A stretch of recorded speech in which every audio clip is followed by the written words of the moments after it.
my fascinating Renaissance friends, tell me, is journaling, keeping a journal, just a hobby that you can really go to every now and then, or can it be considered a part of the roadmap in living your good life? What do you think? You know? So let me repeat. Okay, is journaling, just writing your thoughts, your ideas, anything that you find interesting, is journaling, just a hobby, or it is just an activity, just to while away the time, or is it something very, very critical in living the good life? Is journaling, a very crucial part of the roadmap towards the life that you want to live, meaningful and intentional and purposeful, and of course happy. You know, very well that I journal. And I would read from my journal every now and then, just like the past three episodes. I think I've read direct from my journal. And every journal notebook, right? Because after filling all the pages, I would have a new one, but there will always be, a line there. Okay, in every first page, and this is, a philosophical quote from one of my favorite philosophers. He's French. His name is Albert Camus, right? And that's there in the caption. And this is that statement, which is very, very pivotal for me. It says, "In the depth of winter, I finally learned that there lay within me an invincible summer." Right? So let me say that again, okay, with much sacredness, okay?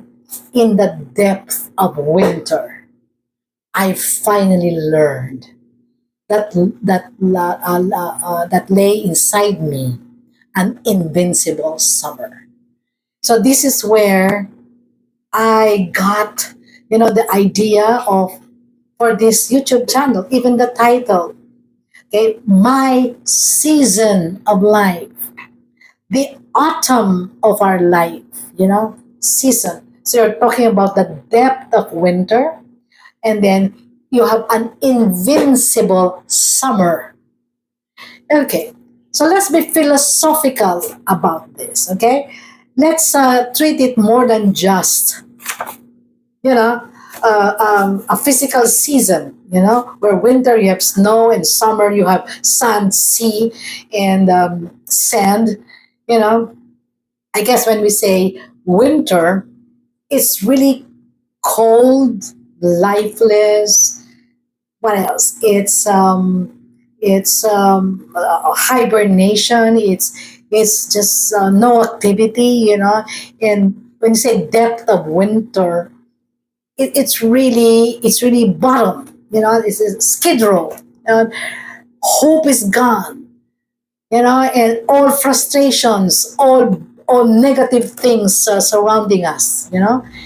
And when you say invincible, in the dictionary, if you look at that definition of invincible, means it's something that you are very strong. Invincible is something that does not make you fall. When you say invincibility, that means the person is so strong that they cannot fall, right? But when you say invincible summer, I finally learned there lay within me an invincible summer. I guess when you say summer, this is hope. This is a desire, for the good life. This is the apex. This is the height of what we call positive expectation. When you say invincible, it's something that will never be taken away. So if we want, his words to be laid out very simply, it simply means that, when I hit rock bottom, when there seems to be no more hope, in the situation that I am in, everything seems to be falling apart, Okay, failure, I mean, not failure, but things wouldn't turn out the way I want to.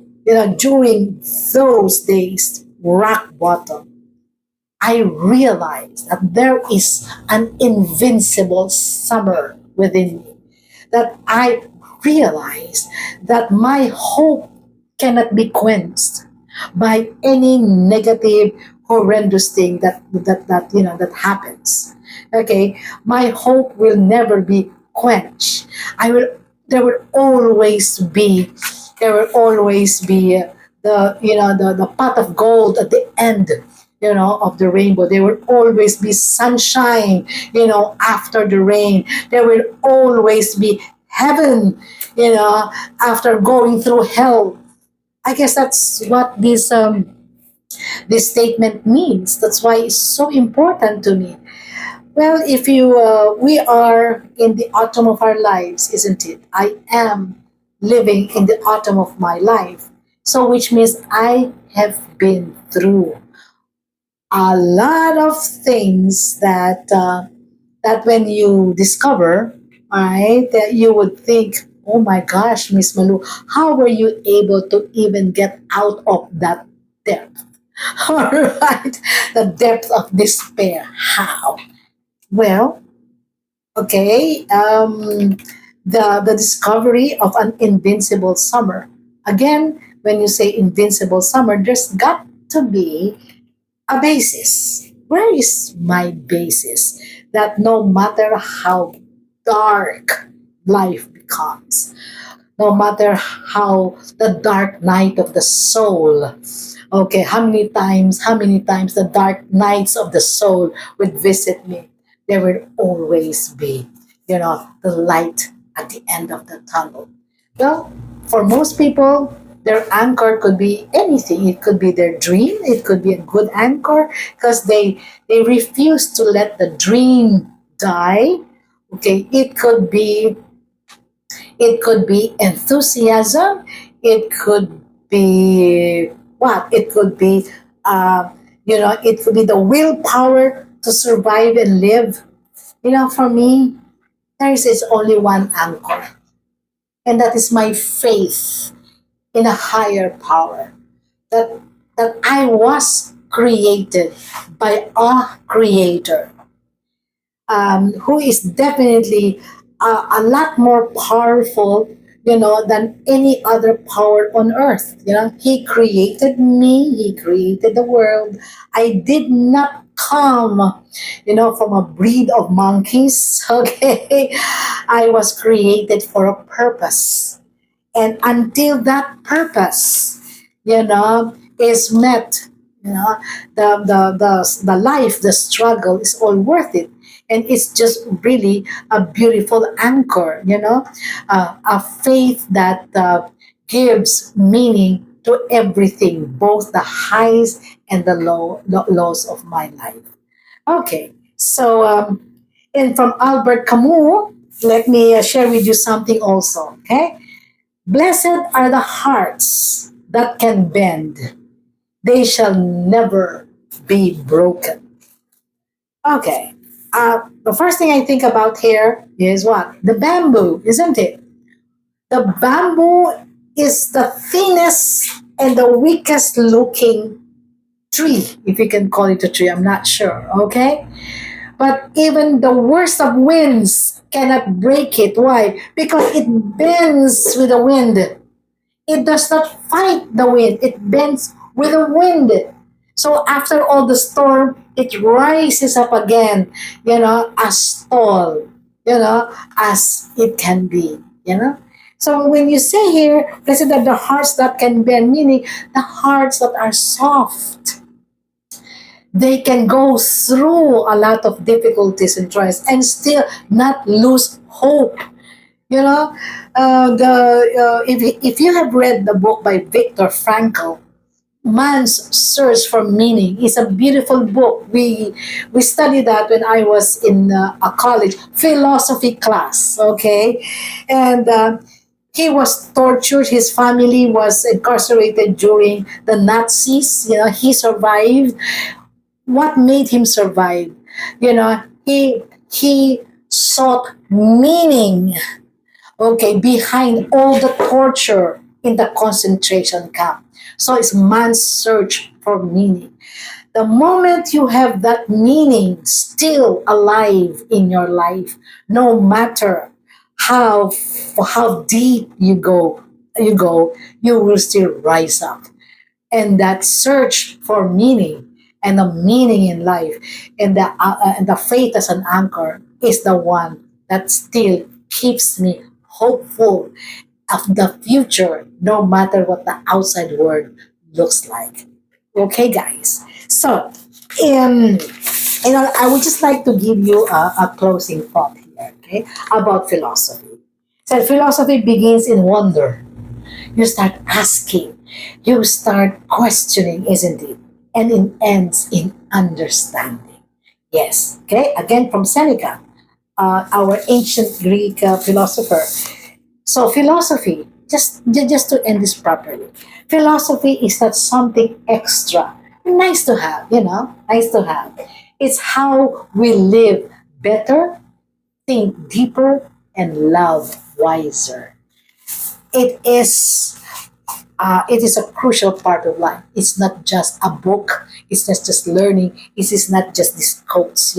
Philosophy in everyday life makes life worth living. I leave that to you, my friends. And the next, this is episode 110. And in the next episode, we will begin a new series. Okay, so because it will be another month and then another discovery. Okay, so until then, like and subscribe to the channel, engage with me in the comments, and together we continue to navigate the autumn of our life. And so this is Miss Malu, okay, bidding you sayonara.